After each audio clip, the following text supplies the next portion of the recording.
here. We've worked so hard to be here. Now we are in this round and we have a beautiful opportunity to put our nation on the map. Don't forget who you're playing for. Think about who you play for your family, for your country, for your honor. Then we go out and we kill them today, okay? Okay.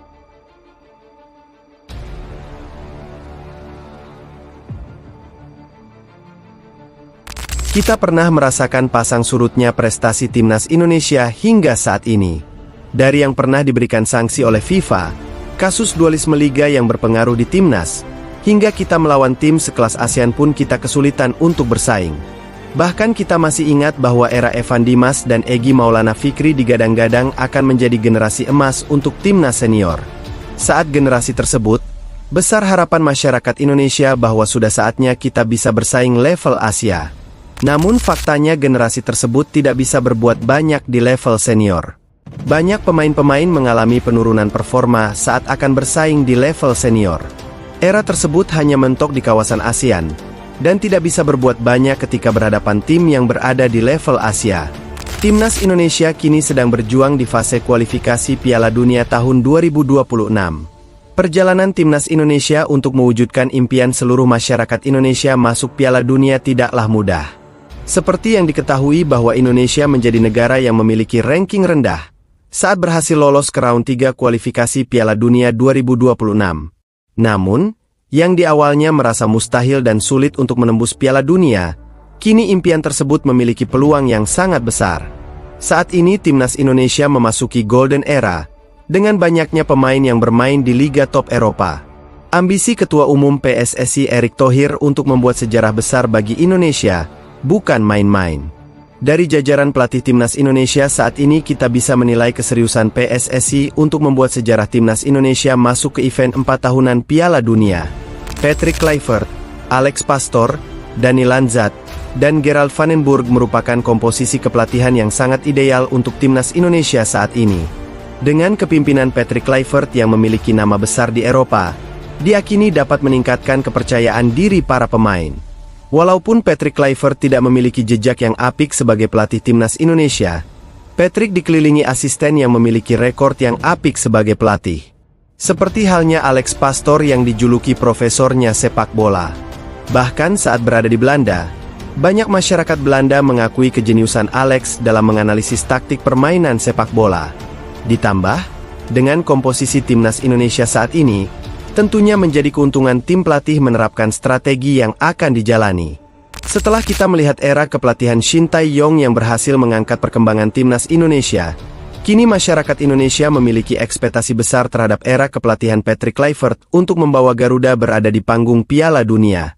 Baru-baru ini kita mendengar berita bahwa akan ketambahan pemain diaspora yang akan bergabung Timnas Indonesia. Pemain tersebut yaitu Emil Audero, Dean James, dan Joey Plupesi akan dilakukannya proses naturalisasi. Penambahan ketiga pemain diaspora ini diharapkan dapat memberikan kedalaman skuad Timnas Indonesia. Seperti yang diketahui, bahwa Martin Paes saat ini telah mengkoleksi kartu kuning pada fase ronde 3 kualifikasi Piala Dunia 2026. Jika Martin Paes terkena kartu kuning kembali, maka kiper FC Dallas ini akan absen di laga selanjutnya. Oleh karena itu, kedatangan Emil Audero bisa menambah kedalaman skuad khususnya kiper, jika Martin Paes absen pada laga penting. Bahkan Martin Paes sangat senang dengan kedatangan Emil Audero untuk bergabung dengan Timnas Indonesia. Martin Paes menganggap persaingan sehat di antar lini sangatlah penting untuk kinerja satu tim. Ia juga beranggapan tidak masalah jika Emil yang akan menjadi pemain inti. Menurutnya keputusan pelatih patut dihormati dan sudah berada di pertimbangan yang sangat matang. Persaingan lainnya juga dialami oleh Kelvin Verdong pasca akan dinaturalisasinya Dean James. Pemain yang saat ini bermain untuk Go Ahead Eagles ini diharapkan bisa memberikan banyak opsi untuk Patrick Kluivert di posisi kiri. Bahkan Dean James ini bisa bermain lebih ke depan atau winger kiri, karena pada klub sebelumnya Dean James lebih sering bermain sebagai gelandang sayap. Selain itu, kedatangan Joey Plupesi merupakan proyek jangka pendek untuk posisi gelandang. Setelah sulitnya Jairo Riedewald yang terkendala administrasi untuk proses naturalisasi, kedatangan Joey diharapkan bisa memperdalam posisi gelandang tengah yang saat ini kurang mendalam. Posisi gelandang saat ini terdapat Tom Haye, Ivar Jenner, Nathan, dan Kambuaya masih belum cukup itu saja. Tentunya diharapkan kita memiliki gelandang yang mempunyai jam terbang tinggi seperti Tom Haye. Tentunya kualifikasi tersebut terdapat pada diri Joey Pelupesi. Dari pemain-pemain yang kita punya, dan tim kepelatihan yang solid, tentunya tidak heran bahwa banyak fans Timnas Indonesia mengatakan kita berada di masa golden emas Timnas Indonesia. Kita tidak pernah membayangkan bahwa saat ini kita mempunyai pemain Indonesia yang bermain inti di Serie A, Eredivisie, Liga Belgia. Bahkan musim depan ada pemain Indonesia yang akan merumput di Bundesliga Jerman. Mungkin masa golden emas ini hanya bisa kita rasakan saat ini saja, karena pemain diaspora yang berkarir di luar saat ini merupakan generasi terakhir. Sehingga kedepannya kita akan jarang melihat pemain keturunan yang memiliki darah Indonesia pada 10-15 tahun ke depan. Agendakan terdekat saat ini ialah menghadapi Australia dan Bahrain, setelah pertandingan terakhir menghadapi Arab Saudi pada bulan November lalu.